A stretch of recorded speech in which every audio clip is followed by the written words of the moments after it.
400 سال پہلے کی بات ہے۔ ایک قدیم صحرا کے کنارے ایک چھوٹا سا گاؤں تھا، خارا نگر۔ ریت کے ٹیلوں، پرانی فصیلوں اور خاموش منڈیوں والا گاؤں، جہاں زندگی سادگی اور مشقت سے بھری تھی۔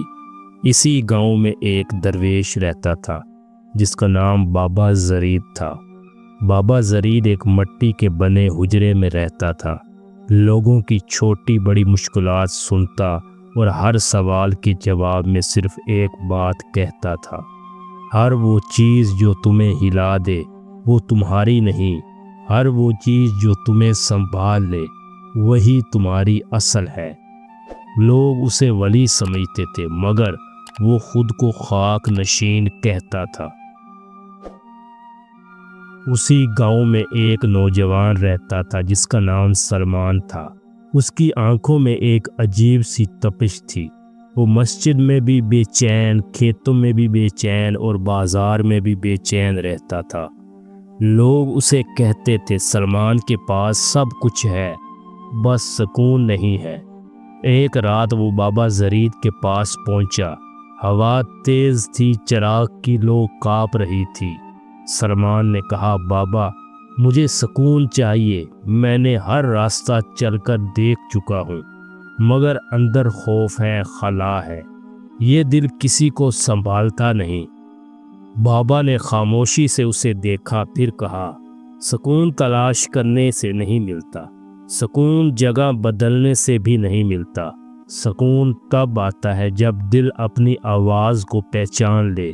سلمان نے پریشانی سے پوچھا، اور میں اپنی آواز کو کیسے پہچانوں گا؟ بابا نے صرف ایک بات کہی، کل صبح مجھے نخلستان کے باہر ملنا، میں تمہیں وہ دکھاؤں گا جو تمہارے اندر ہے، مگر تم نے کبھی اسے دیکھا ہی نہیں۔ اگلی صبح دونوں صحرا کی طرف نکلے۔ ریت نرم تھی، ہوا گرم، آسمان صاف، جیسے دنیا نے اپنی سانسوں کو روک رکھا ہو۔ چلتے چلتے گھنٹوں گزر گئے۔ سلمان تھک کر بیٹھ گیا۔ اس نے کہا، بابا منزل کب آئے گی؟ بابا مسکرائے، پہلی غلطی یہ ہے کہ تم منزل ڈھونڈ رہے ہو، ہمیں تو راستہ سمجھنا ہے۔ جو راستہ سمجھ لے اس کے لیے ہر جگہ منزل ہے۔ سلمان خاموش ہو گیا۔ چلتے چلتے وہ نخلستان کے کنارے پہنچے۔ درمیان میں ایک خشک درخت کھڑا تھا جس کے گرد ریت کے طوفان کے نشانات تھے۔ بابا نے درخت کی طرف اشارہ کیا، اس درخت کو دیکھو، یہ خشک ہے مگر کھڑا ہے کیوں؟ سلمان نے جواب دیا، اس کی جڑیں مضبوط ہیں۔ بابا نے سر ہلایا، بس انسان بھی اسی طرح زندہ رہتا ہے، جس کی جڑیں کمزور ہوں وہ حالات کی پہلی ہوا میں گر جاتا ہے۔ تمہاری بے چینی کی وجہ بھی یہی ہے، تم نے جڑیں نہیں بنائی، تم صرف شاخوں کے پیچھے بھاگتے رہے ہو۔ واپسی پر بابا سلمان کو ایک پرانے حجرے میں لے گئے۔ وہاں ایک آئینہ رکھا تھا، قدیم، دھندلا، ٹوٹا ہوا۔ بابا نے کہا، اس میں دیکھو اور بتاؤ تمہیں کیا نظر آتا ہے۔ سلمان نے دیکھا، اس نے کہا، اپنی شکل، مگر جیسے دھند میں لپٹی ہو۔ بابا نے جواب دیا، یہ دھند تمہارے خوف کی ہے۔ تم دوسروں کی رائے سے ڈرتے ہو، ناکامی سے ڈرتے ہو، تنہائی سے ڈرتے ہو۔ جب تک یہ دھند ہے تم خود کو نہیں دیکھ سکتے، اور جو خود کو نہیں دیکھ سکتا اسے سکون کیسے ملے گا؟ سلمان کی آواز لرز گئی، بابا یہ دھند کیسے ہٹے گی؟ بابا نے دھیرے سے کہا، خوف کا مقابلہ کرنے سے نہیں، اسے سمجھنے سے ہٹے گی۔ خوف دشمن نہیں ہوتا، وہ تو اشارہ ہوتا ہے کہ تم صحیح راستے پر ہو، بس ہمت کم ہے۔ سلمان کی آنکھوں میں نمی آ گئی۔ رات کو صحرا میں ہلکی ہوا چلی۔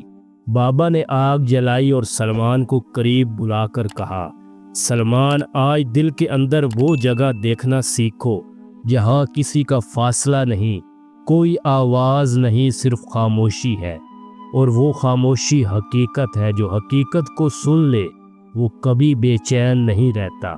سلمان نے اپنی آنکھیں بند کی۔ پہلے خوف آیا، پھر خیال آیا، اور پھر اسے جھٹکے لگے۔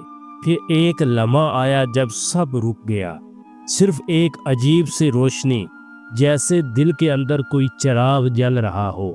اس نے آنکھیں کھولی، سانس ہلکی ہو گئی تھی، جیسے بوجھ اتر گیا ہو۔ بابا زرید نے سر پر ہاتھ رکھا، یہی تمہاری آواز ہے، یہی تمہاری حقیقت ہے۔ اب اگر دنیا بھی ہلا دے، یہ چراغ کبھی نہیں بجھے گا۔ گاؤں میں پہنچ کر لوگ حیران تھے۔ سلمان کی آنکھوں میں وہ بے چینی نہیں رہی تھی جو پہلے تھی، چہرے پر سختی نہیں تھی، سکون تھا، قدم میں بھاگ دوڑ نہیں، ٹھہراؤ تھا۔ ایک بوڑھی عورت نے پوچھا، بیٹا کیا صحرا میں کوئی خزانہ ملا؟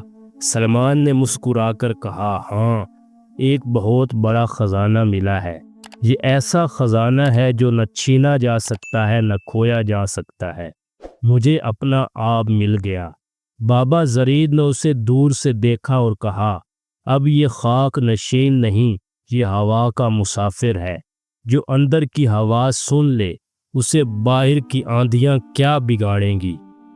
دوستو، اس کہانی سے ہمیں یہ سبق ملتا ہے کہ سکون چیزوں میں نہیں ہوتا، بلکہ نظر میں ہوتا ہے۔ جڑیں مضبوط ہو تو انسان مشکل میں بھی زندہ رہتا ہے۔ خوف دشمن نہیں، راستے کی علامت ہے۔ اندر کی خاموشی کو سننے والا کبھی بھی بے چین نہیں رہتا۔ جو خود کو پہچان لے، وہ پوری دنیا کو سمجھ لیتا ہے۔ دوستو، اگر آپ کو یہ کہانی پسند آئی ہے تو چینل کو ضرور سبسکرائب کریں اور بیل آئیکن کو ضرور دبائیں۔